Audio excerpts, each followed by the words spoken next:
बैद्यनाथ मिश्र यात्री के अगिला शीर्षक कविता अछि गामक चिट्ठी। गामक चिट्ठी शीर्षक कविता के माध्यम से कविवर यात्री ग्रामीण परिवेश में जे मैथिलानी मिथिला के स्त्री मिथिला के नारी रहैत छथिन आ हुनकर पति परदेश में बसै छथिन, परदेशी पति के जे पत्र ग्रामीण स्त्री लिखै छथिन ओहि पत्रक की विषय वस्तु अछि। पत्र के माध्यम से मिथिला समाज के सामाजिक आर्थिक जे समस्या ये तकर व्यापक रूप से चित्रण होइत अछि। पत्नी लिखलखिन है पति के, परदेशी पति के पत्र, आ परदेशी पति पढ़ि के आ कहै छथिन जे हमरा लिखलनि है पत्नी जे चिट्ठी पबैत देरी तुरंत भ जाय विदा। चिट्ठी पबैत माने चिट्ठी पाबैत,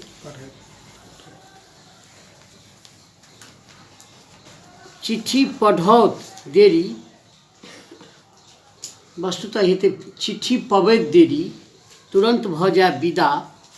जँ हाथ हुए खाली तैयो, अहाँ के हाथ जे खाली हुए तैयो, से लिखलनि अछि बौआक माय अपने ही हाथ है। एहि बात के बौआ के माय अपने हाथ से लिखलनि है। झट आओ गाम नहीं आबी त हमरे शपथ। झट मने शीघ्र आओ गाम नहीं आबी त हमरे शपथ। ई जे एकटा आह्लाद होइ छै पारिवारिक परिवेश में, जे पत्नी के आह्लाद पति के प्रति एकटा शपथ देव।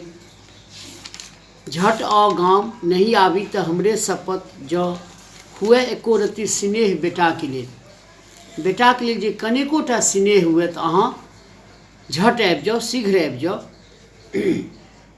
जनु अंठबियोग, अंठेनाइ बुझै छी? हाँ, एहि बात के अहाँ अनदेखी नहीं करबै, अंठबियोग नहीं।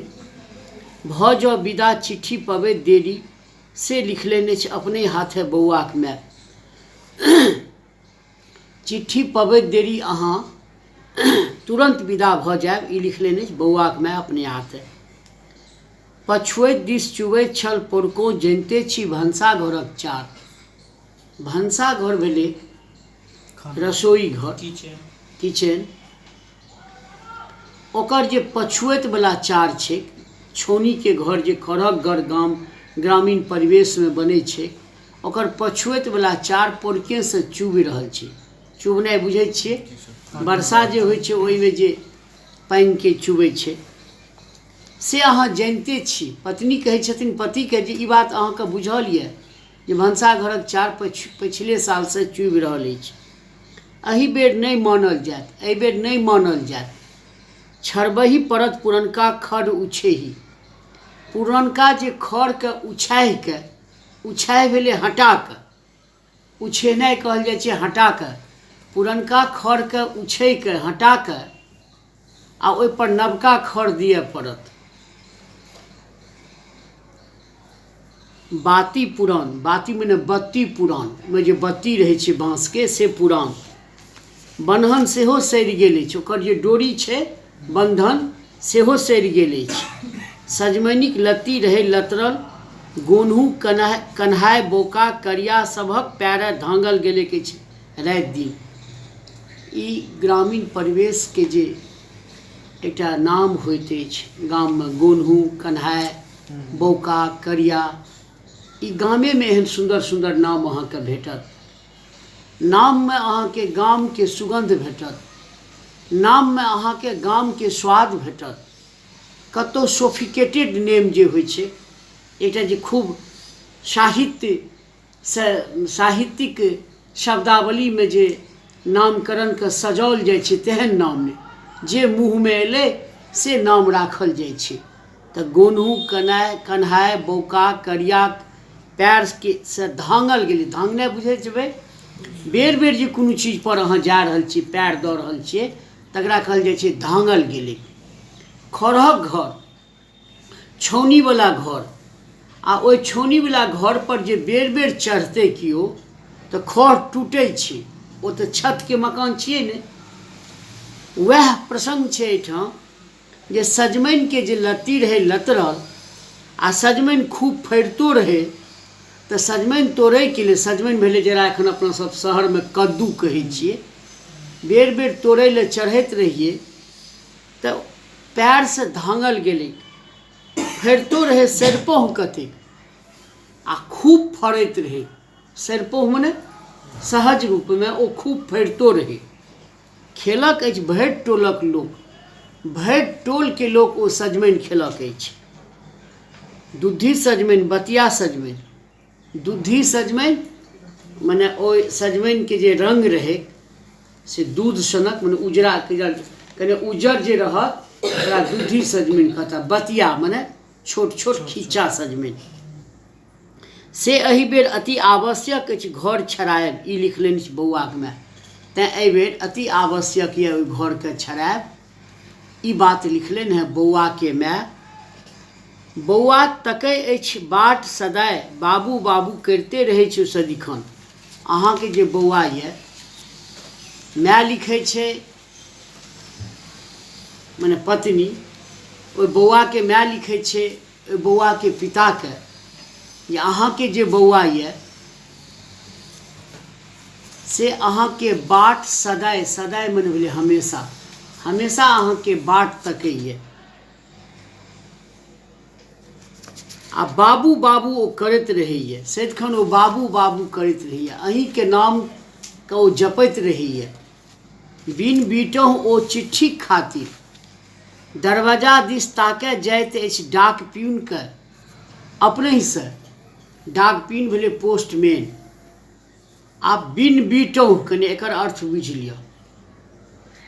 10टा 12टा 15टा गाममे चिट्ठी बँटबाके छलै पोस्टमैनके, डाक पियूनके, तऽ 2-4टा टोल सब पर ओ बीट बना दे। बीट भेलै जे सोम दिना आ बुध दिना एहि टोल पर एबै, मंगल दिना आ शुक्र दिना एहि टोल पर एबै। आइ ओहि टोल पर, जाहि टोल परका ओ बौआ छथिन, जाहि टोल पर के बौआके माय ई चिट्ठी लिखलखिन हेँ, ओहि टोल पर आइ पोस्टमैनके जेबाके नहि छै। वएह प्रसङ्ग छै जे बिन बीटहुके, आइ बीट नहि छै पोस्टमैनके अयबाके टोल पर, लेकिन बिन बीटहु ओ चिट्ठी खातिर दरवाजा दिस ताकय जाइत अछि पोस्टमैनके, डाक पियूनके, जे हमर बाबूके चिट्ठी आयत।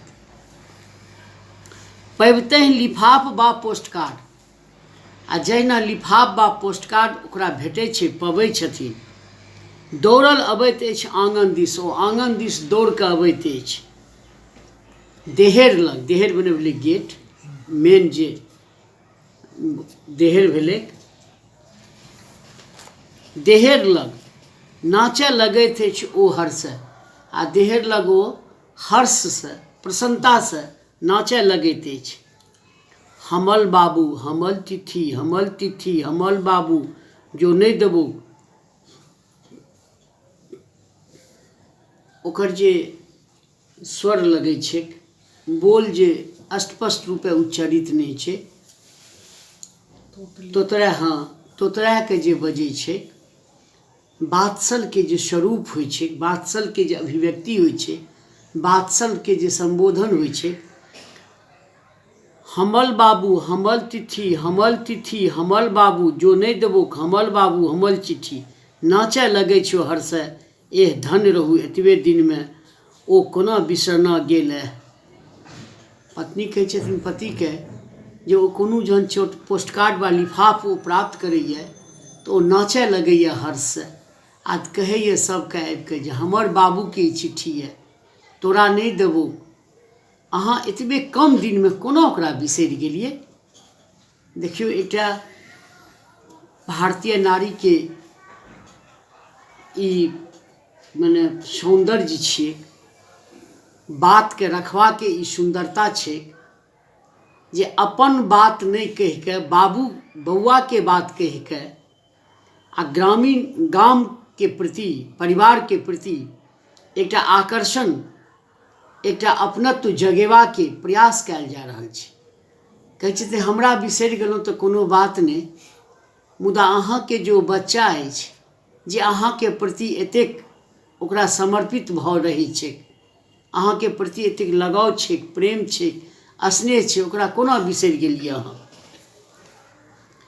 ओ कोना बिसरना गेल है, मने एहन बच्चा के अहाँ कोना बिसरि गेलहुँ। बात्सल रस के जगाओल जा रहल छै। ओकरा तऽ ओहिना मोन छियै, ओ तऽ तकैत रहैत अछि बाट सदै।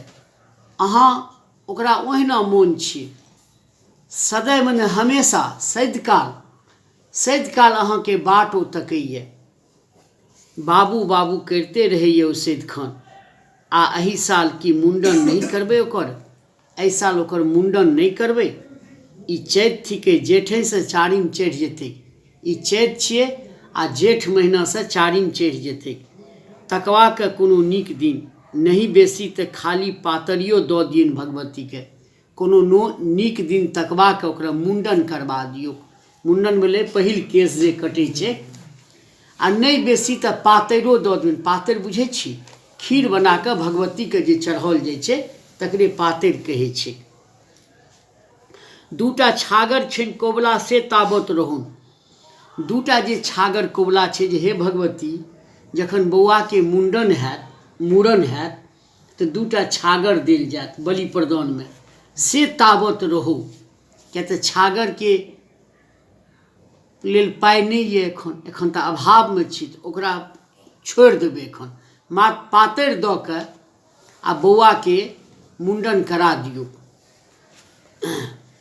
तैयो तऽ चाही एक गोट 10 टकी हमरा तत्काल, मुदा तैयो तऽ 10 टका हमरा चाही तत्काल। क्या तऽ खीर बनबै के लेल दूध चाही, चाउर चाही, चीनी चाही, आदि आदि। मुदा अहाँ नहीं करी सब कथुक चिंता, मुदा एहि सब के चिंता अहाँ नहीं करू। ई पाँति जे छै जे अहाँ एहि सब के चिंता नहीं करू। ई भारतीय नारी के व्यापकता के एकरा उत्कर्ष कहियो। मिथिला के नारी के उत्कर्ष छियै। ये नाना प्रकार के कष्ट के सहवा के सामर्थ्य रहै छै, मुदा पति के ओहि समस्या से हल्लुक करेबा के सदैत प्रयास करै छै जे ओ बोझिल नहीं होइत। एहि समस्या में हुनका जकड़ि देबै तऽ ओ चिंतित भऽ जेता, अस्वस्थ भऽ जेता। तैं सबटा कष्ट के समस्या के भोगबा के सामर्थ्य अपना में निहित रखैत अछि मिथिला के नारी। ई मिथिला के नारी के बड़प्पन अछि जे नहीं करी एहि सब कथुक चिंता। देखल जेतै चिंता केने की हैत फल, देखल जेतै चिंता केने की हैत फल। चिंता से चतुराई घटे, दुख से घटे शरीर। पाप से धन लक्ष्मी। चलो गाँव जो हाथ हुए खाली तैयो। ई लिख लेने बौआ के माय, अहाँ के हाथ जे खाली हुए तैयो गाम चलो। आप बहुत महत्वपूर्ण पाँति है। खेपब हम चरखा काटि, मुदा नहीं जायब नैहर एहि बेर ओहि साल जकाँ। नहीं कहा पठेबनि काका के हम एहि बेर ओहि साल जकाँ। ये गाड़ी लऽ कऽ कन्हा आबो, संगे संग गुचो आबथु।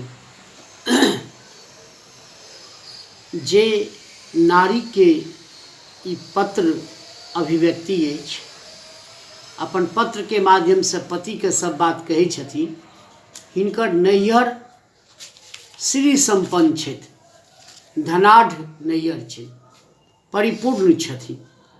पिछला साल जन अभाव भेलनि, भूसा माल जाल के भूसा सठि गेलनि, घरक अन्न सठि गेलनि, नाना प्रकार के कष्ट भेलनि, तऽ अपन नैहर के संवाद देलखिन। तऽ ओहिठाम से बहलमान एलै, गाड़ी एलै, सिपाही एलै, सब हिनका लऽ गेलै। ओहिठाम गुजर बसर किछु दिन केलखिन। मुदा कोनो पति ले ई एकटा अपमानके विषय होइ छै जे हुनकर पत्नी, विवाहिता पत्नी जखन जाकऽ अपन नैहरमे गुजर बसर करै छथिन, ई कोनो पतिके लेल अपमानक विषय होइ छै। तऽ हिनका ई बात नहि नीक लगलनि रहै, तऽ कहै छथिन जे अहाँके प्रतिष्ठो नहि भेटै छै, अप्रतिष्ठा भेटै छै समाजमे। ये फलम्मीके जे बेटी छै सबदिना तऽ एतै रहै छै, से ओकरा सासुरमे किछु नहि छै खाइ ताइ लए। वएह प्रसङ्ग छै, कहै छथिन जे खेपब हम चरखा काटि कऽ हम समयके व्यतीत करब, मुदा एहिबेर हम नैहर नहि जायब, मायके नैहर नहि जायब। आ एहिबेर नहि कहा पठेबनि अपन काकाके जे हमरा लऽ जाउ एतयसँ, गाड़ी लऽ कऽ कन्हा आबो, कन्हा नौकर छिन हुनकर से आबो, आ सङ्गे सङ्ग सिपाही छिन बुच्चो से आबथुन, लऽ जाउ तऽ एतयसँ ओ हमरा छौड़ाक देह सड़ि गेल छै, छौड़ाक देह मने बौआके देहमे घाता भऽ गेल छै, सड़ि गेल छै, नहीं बचतै ओकर जान आब नहीं बचतै, भूसा पर्यन्त नहीं छै घरमे, हम की करियौ, काका बुच्चोके पठा दियौ। ई सब जे कहि के, ई सब जे संवाद दऽ कऽ आ नैहर गेल रहथिन, से कहै छथिन कि एहि बेर ई सब संवाद हम अपन नैहर नहीं पठायब, हम एहि बेर ओहि साल जकाँ काटब चरखा, एहि बेर ओहि साल जकाँ ई सब संवाद कहि के नैहर नहीं जायब। तऽ करब की, काटब चरखा, काटब टोकली, चरखा काटब, चरखा आ टोकली होइ छै एतबाटाके दबात नुमा दबात रहै छै, ओहिमे मरचून रहल, आ एना एना टोकली काटने गेल, सूत रुइया रहै छै ठाम, बांग जकरा कहै छै, आगाँ आगाँ धारा बनल गेल, पाँख पढ़ल चढ़ल गेल, आ फेर ओकरा एना एना लपेटने छै। अहाँके 40के दशकमे, 30के दशकमे, 20के दशकमे स्वतंत्रतासँ पूर्व सबसँ बेसी जे अभाव छलै परतंत्र भारतमे, ओ रहै वस्त्रके अभाव, कपड़ाके अभाव। तऽ लोक अहाँके टोकली काटे, चरखा काटे, सूत बनबै आ सूत बेचै जाके, महिला सब टोकली काटिके चरखा काटिके सूत बेचै, आ ताहिसँ अपन भरण पोषण करे। अभाव तऽ रहबे करे, गरीबी तऽ रहबे करे। कहै छथिन हम टोकली आ चरखा काटिके समयके व्यतीत कऽ लेब, हम खेप लेब अपन कहुनाके, जँ सएह अहाँके हुए बेस, बेस मने भेलै इच्छा, अहाँके जे इच्छा हुए तऽ हम समयके कहुनाके खेप लेब। हम वृत्त बनल छी, बहुत इम्पोर्टेंट लाइन यऽ व्याख्याके लेल, हम वृत्त बनल छी अचार भूखे टटाए। अचारके देखै छी, आमके फाड़ा अचारके लम्बा रहै छै, मुदा ओहिमे जखन तेल पड़तै तऽ ओ लम्बा रहतै, लम्बा आकारके ग्रहण केने रहतै, आ ओहिमे जे तेल नहि पड़तै तऽ ओ अहाँके सुकैछ कऽ गोल भऽ जाइ छै, वृत्त भऽ जाइ छै, तेल जे नहि पड़तै।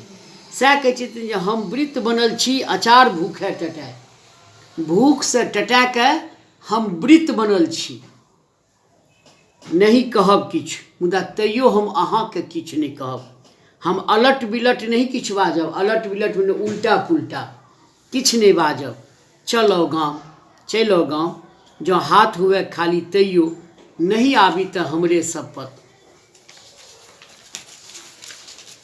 भारतीय नारी के, मिथिला के नारी के ई सबसे पैघ बड़प्पन, हृदय के विराटता, जे नाना प्रकार के कष्ट भोगवा के साहस के अपनाबैत, मुदा पति के कोनो उल्टा पुल्टा नहीं कहबाके आश्वासन, कारण पति जे एथिन तऽ हाथ खाली कऽ के एथिन, जे हाथ भरबाके लेल परदेश गेल छथिन से हाथ नहीं भरल जाइ छै, जे कमेबाके लेल गेल छथिन से नहीं कमा पाबि रहल छथिन। एहि तरहके जे मने समस्या छनि, ओहि समस्यामे पतिके प्रति कोनो कुवचन, कोनो प्रकारके एहन बोल, रोराह बोल कहबाके लेल ओ अपनाके प्रस्तुत नहीं करै छथिन। ई भारतीय नारी के, मिथिला के नारी के ई सलसता अछि, ई हुनकर बड़प्पन अछि। आबो नहीं आयब तऽ अवश्य हम देब तार। एकर बादो जे अहाँ नहीं आयब तऽ अहाँके तार देब। पहिने तारके बहुत इम्पोर्टेंस रहै। कतहु केओ तार कऽ दे, खाली कमसुन लिख दे तऽ आब ओहिमे अनेक प्रकारके संभावना बने। कमसुन किया लिखल गेल घरसँ? पिताजी नहीं रहला, पत्नी नहीं रहली, बेटा नहीं रहला, बा घरमे आगि लागि गेल, आब की भऽ गेल? तारके मने सएह होय। तार एहि लेल नहि होय जे अहाँ आउ एहिठाम उत्सव मनायब। उत्सवके अवसर ले तार नहीं होय। टेलीग्राम, पोस्टकार्ड, लिफाफ ईसभ मने छलै साधारण संवादके माध्यम। लेकिन अपशकुनमे कोनो बहुत पैघ समस्यामे तार कयल जाय तऽ कहै छी जे आब जे अहाँ नहि आयब तऽ अहाँके हम तार कऽ देब। कमसुन पढ़ै लोग आ बताह भऽ जाय की भेल घरमे। आ ओहो कमसुन लिखैमे 30-35 टका लागि जाय दूटा शब्द जे लिख कऽ दै। मोरल मारल ओ मैल सनक एही पोस्टकार्ड पर लिखलनि अछि कौआक टान सन अक्षरमे बौआक माय अपने हाथ है। मोरल मारल ओ मैल सनक एही पोस्टकार्ड पर 10 पैसाके पोस्टकार्ड तऽ हम देखने छियै। ई छियै 1945 के। हमरा अपने इस समय में 5 पैसा या 2 पैसा के पोस्टकार्ड हेतै हमरा बुझलासँ। 2 नया पैसा के पोस्टकार्ड के मूल्य हेतै। मोरल मारल ओ मैल सनक एही पोस्टकार्ड पर लिखलनि अछि कौआक टान सन अक्षरमे बौआक माय अपने हाथ है। बौआ के जे माय छथिन ओ अपना हाथ से कौआ के टांग सन अक्षरमे, अक्षर नहीं नीक होइ छै तैं टांग सन के। कौआ के टांग देखलियै ने, पूरा एकदम देखबै ढंग से तऽ केहन लागत अक्षर से।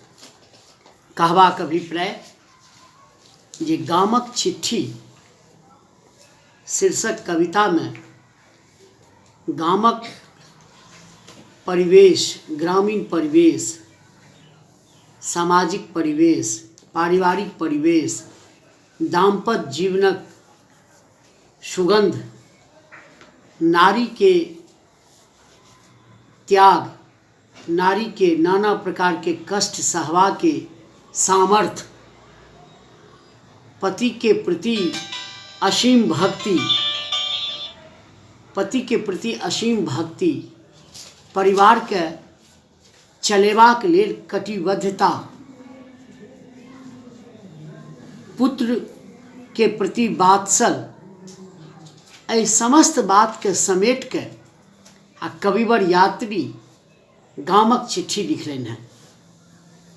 वस्तुतः एकटा ई नारी के चिट्ठी नहीं है, ई मिथिला के समस्त नारी के चिट्ठी है जे नारी नाना प्रकार के कष्ट के भोगवा के सामर्थ्य रखैत पति के कुवचन नहीं कहै छथिन, समस्या से जुझवा के अदम साहस के बटोरवा के प्रयास करै छथिन।